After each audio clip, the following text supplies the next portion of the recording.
Alors, plusieurs fois, on nous a posé la question, mais qu'est-ce que le décodage bioénergétique? Alors déjà, il faut savoir que on va s'appuyer sur la biologie, donc c'est-à-dire comprendre le fonctionnement de la cellule en adéquation avec la physiopathologie.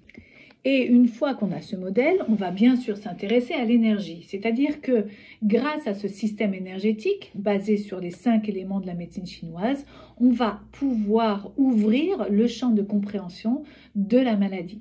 De toute façon, on ne peut pas parler de biologie sans parler d'énergie. On a un exemple. Par exemple, on va parler des coliques néphrétiques. Coliques néphrétiques, normalement, en biologie, on parle conflit d'anéantissement. Ok. Mais on peut imaginer très bien la personne qui fait une colique néphrétique, qu'elle n'ait pas de conflit d'anéantissement. Et ensuite, comment on fait? Alors en énergétique, on va aller déjà chercher la sphère qui est touchée. Vous savez que les 5 éléments, dans chaque élément, en fait, chaque élément va gérer une fonction particulière. Un organe particulier, un viscère particulier et une émotion particulière. Dans le cadre de la colique néphrétique, néphron, c'est le rein, et pour la médecine chinoise, le rein est géré par l'élément eau, par le mouvement de l'eau.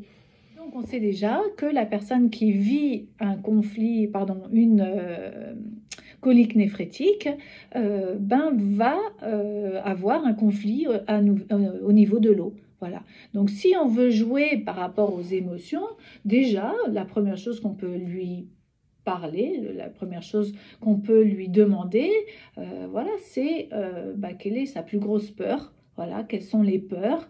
Peur, insécurité, mise en danger, qui représentent vraiment l'énergie de l'eau.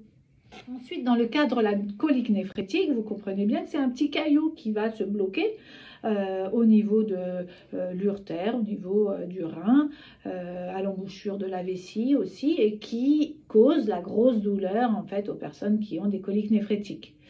Donc ce petit caillou, simplement, voilà, sans chercher midi à 14h, on va le mettre dans l'élémentaire.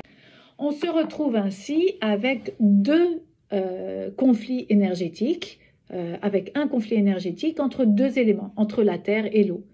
La première question que je pose pour les personnes qui ont des conflits énergétiques, c'est la terre, c'est un élément féminin, l'eau, c'est un élément féminin, quel est le conflit entre deux femmes?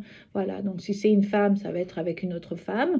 Si c'est un homme, peut-être qu'il subit le conflit entre sa femme et sa fille, ou peut-être, tout simplement, on pourrait imaginer qu'il subit en fait un conflit intérieur, parce que ça pourrait être ça aussi, entre sa femme et sa maîtresse. C'était juste une idée. À bientôt.